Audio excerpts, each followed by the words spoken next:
कहते हैं कि अगर ये ग्रीन रेवोल्यूशन, ये हरित क्रांति नहीं हम लाते और फर्टिलाइजर्स और पेस्टिसाइड्स का इस्तेमाल हम नहीं करते तो हमारा देश जो है वो भूखों मरता।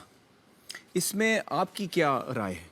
ये झूठ है कि बिना हरित क्रांति के, मतलब बिना जहर के, हम पूरा उत्पादन नहीं कर पाते। पहली बात, आज हम ज़्यादा इंपोर्ट कर रहे हैं।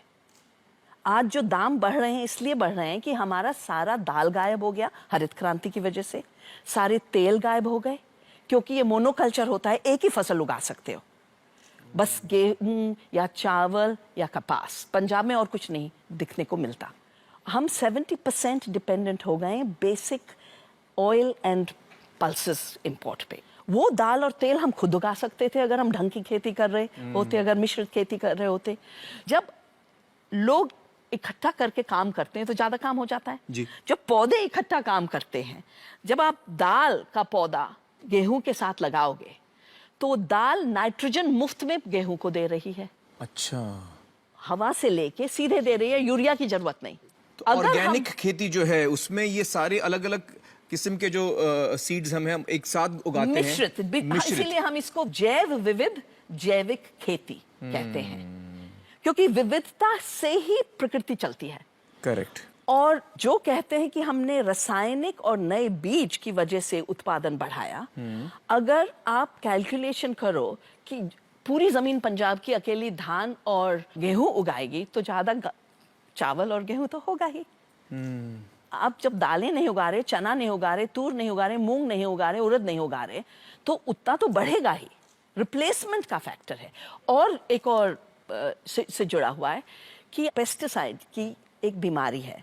आप पेस्टिसाइड की चक्रव्यूह में जब घुस जाओ तो एक स्प्रे करोगे, फिर 4 करोगे, फिर 30 करोगे, फिर 60 करोगे, और आपको और करना पड़ेगा, क्योंकि जो एक प्रकृति की व्यवस्था है उसको आप बिगाड़ रहे हैं। कीटाणु को रोकने की, उसे आप तोड़ रहे हो।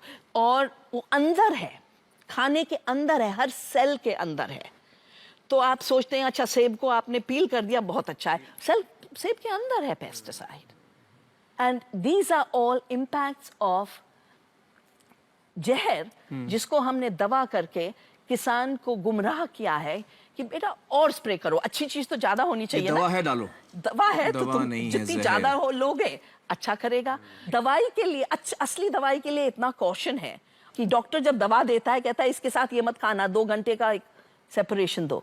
और जहर के लिए एक पूरा फ्रीडम, खाओ बेटा, स्प्रे, किसान को खूब स्प्रे करो और आपको कि खूब खाओ।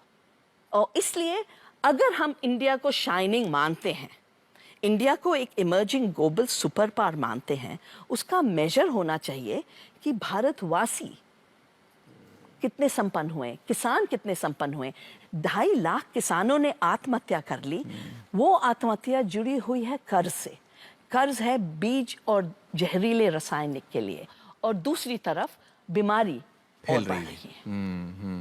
वंदना जी, आपने इस बहुत ही अहम मुद्दे पर इतनी अच्छी तरह से रोशनी डाली। बहुत बहुत शुक्रिया हमारे साथ बातचीत करने का। Thank you so much. आपको शुक्रिया। Thank you.